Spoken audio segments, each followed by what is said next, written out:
आ जाएगा कक्षा 12 वाले बच्चों को केमिस्ट्री से ठोसों में अपूर्णताएं, त्रुटि या ठोस पदार्थों में दोष या प्रकार। देखिए दोष हर चीज़ों में होता है। अब ये देखिए इसमें कैसे कैसे दोष दिखाई देंगे वो आप देखिए। आदर्श ठोस क्या होता है इसके विषय में हम जाने। परम शून्य ताप पर 0 डिग्री केल्विन पर ताप पर ठोस के अवयवीकरण नियमित क्रम में व्यवस्थित होते रहते हैं, इन्हें आदर्श ठोस कहते हैं। यानी आदर्श ठोस का मतलब होता है परम शून्य ताप पर ठोस के अवयवीकरण नियमित क्रम में व्यवस्थित रहते हैं, इन्हें आदर्श ठोस कहते हैं। जैसे ये देखिए, ये नियमित क्रम में अगर व्यवस्थित हैं तो हम इन्हें आदर्श ठोस कहेंगे। ठीक है, हम इन्हें आदर्श ठोस कहेंगे अगर नियमित क्रम में व्यवस्थित हैं तो। ठीक, अब देखिए सामान्य ताप पर ठोस के अवयवीकरण नियमित क्रम में नहीं रहते हैं, अर्थात ठोस में अपूर्णताएं या दोष होते हैं। ये 2 प्रकार के होते हैं। बिंदु दोष। बिंदु दोष क्या होता है? जालक बिंदु के चारों ओर परमाणुओं की आदर्श व्यवस्था में विचलन में उत्पन्न दोष को बिंदु दोष कहते हैं। यानी जालक बिंदु के चारों ओर परमाणुओं की आदर्श व्यवस्था में विचलन में उत्पन्न दोष को बिंदु दोष कहते हैं। जैसे ये देखिए सब सारे जालक हैं। ये देखिए ए धनायन है, ये बी ऋणायन है, ये ए धनायन है, बी ऋणायन है, ये धनायन है, बी ऋणायन है, ये धनायन है, बी ऋणायन है, ये धनायन है, ए धनायन है, बी ऋणायन है, ये धनायन है, बी ऋणायन है। ठीक है, तो आप समझिए इस बात को। इसमें देखिए एक बिंदु में दोष आया है, यानी जालक बिंदु के चारों ओर परमाणुओं की आदर्श व्यवस्था में विचलन में उत्पन्न दोष को बिंदु दोष कहते हैं। तो इसमें विचलन उत्पन्न हुआ है जिससे इसको बिंदु दोष कहा जाएगा। अब देखिए बिंदु दोष जो होते हैं, ठीक है, वो हम जानते हैं कि 3 प्रकार के होते हैं। पहला है देखिए स्टाइकियोमेट्री दोष, यानी इसको आंतर दोष या उष्मागतिकी दोष भी कहा जाता है। इसे 2 नाम से जाना और जाता है। देखिए ये क्या होता है? स्टाइकियोमेट्री दोष क्या होता है? जिन दोष में क्रिस्टल की स्टाइकियोमेट्री दोष में कोई परिवर्तन नहीं होता उसे स्टाइकियोमेट्री दोष कहते हैं। जैसे देखिए 10 N धनायन है तो 10 क्लोरीन ऋणायन भी होगा, यानी इसका अनुपात 10 का 10 रेशियो होगा, यानी 1 देगा 1 लेगा, यानी 1 संबंधे 1 का इसका अनुपात होगा। यदि 9 धनायन है तो 9 ऋणायन भी हैं, यानी 9 संबंधे 9, यानी इसका भी अनुपात जो है वो 1 संबंधे 1 है। तो स्टाइकियोमेट्री दोष क्या होता है? जिन दोषों में क्रिस्टल की स्टाइकियोमेट्री दोष में कोई परिवर्तन नहीं होता उसे स्टाइकियोमेट्री दोष कहते हैं। अब देखिए रिक्तिका दोष। रिक्तिका दोष क्या होता है ये जानिए। देखिए जब किसी जालक में बिंदु रिक्त हों, अथवा अवयवीकरण निर्धारित स्थान से बाहर निकल जाएं। जब किसी जालक में जालक बिंदु रिक्त हों अथवा अवयवीकरण निर्धारित स्थान से बाहर निकल जाएं तो उससे उत्पन्न दोष को रिक्तिका दोष कहते हैं। इस दोष में पदार्थ का घनत्व कम हो जाता है। जैसे देखिए ये रिक्तिका दोष है आपका, ठीक है, ये सब जालक बिंदु हैं। तो इसमें 2 जगह, ठीक है, निर्धारित स्थान से जो जालक बिंदु हैं 2 जगह से निकल जा रहे हैं, यानी जो इनका घनत्व है वो कम हो जाएगा। तो आप जानते हैं घनत्व बराबर क्या होता है? द्रव्यमान बट्टे आयतन, यानी इनका द्रव्यमान बढ़ जाएगा तो इसका आयतन घट जाएगा, यानी इनका कुल मिला के इसमें जो आयतन का मान है, जो घनत्व है वो इसका बढ़ जाएगा, अरे घट जाएगा। अब उसके बाद देखिए दूसरा है अंतराकाशी दोष। अंतराकाशी दोष किसे कहते हैं?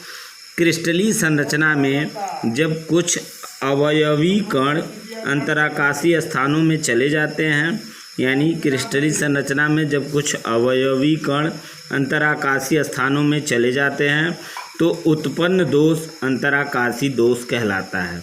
क्रिस्टलीय संरचना में जब कुछ अवयवी कण अंतराकाशीय स्थानों में चले जाते हैं तो उत्पन्न दोष अंतराकाशी दोष कहलाता है।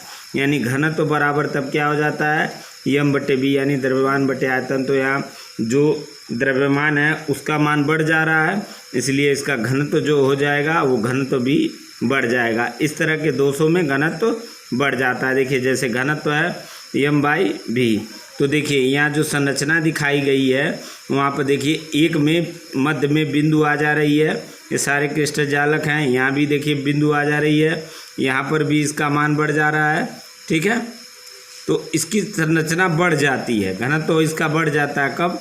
क्योंकि इनके अंतराकाशी जो स्थान छुड़े रहते हैं वहाँ पे कुछ न कुछ नए आ जाते हैं, दोष उत्पन्न हो जाते हैं, तो इन्हें अंतराकाशी दोष कहते हैं। और इसमें इस तरह के दोषों में जो घनत्व होता है उसका मान बढ़ जाता है।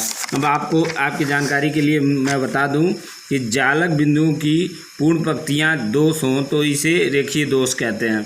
अब देखिए ये आप बीएससी फर्स्ट ईयर में भी पढ़ेंगे और इंटर में भी आपको बताया जाएगा। ये स्ट्रक्चर बड़े ध्यान से देखिएगा।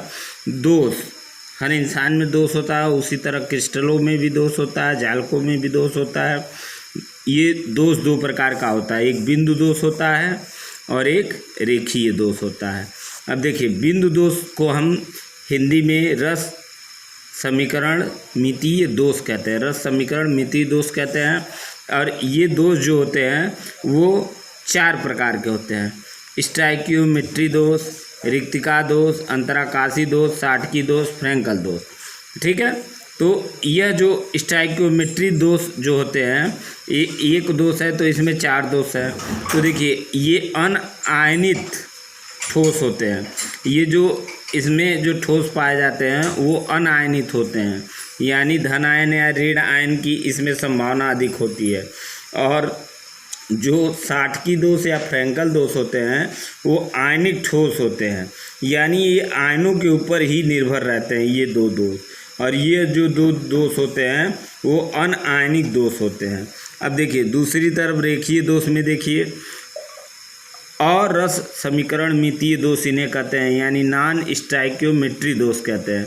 तो इसमें स्टाइकियोमेट्री दोष था जो 4 प्रकार का था, और इसमें नॉन स्टाइकियोमेट्री दोष होता है जो 2 प्रकार का होता है। एक धातु की अधिकता के कारण होता है, जैसे मान लीजिए सोडियम धनायन है तो ये धातु है, और क्लोरीन ऋणायन है तो ये अधातु है, ठीक है। अब ये धातु की हमेशा अधिकता रहेगी तो इसे धनायन अधिक अगर इसमें कर दे रहे हैं तो ऋणायन न्यून किया जाएगा, यानी अगर इसमें सोडियम का मान बढ़ा रहे हैं तो इसमें क्लोरीन का मान घटाना पड़ेगा।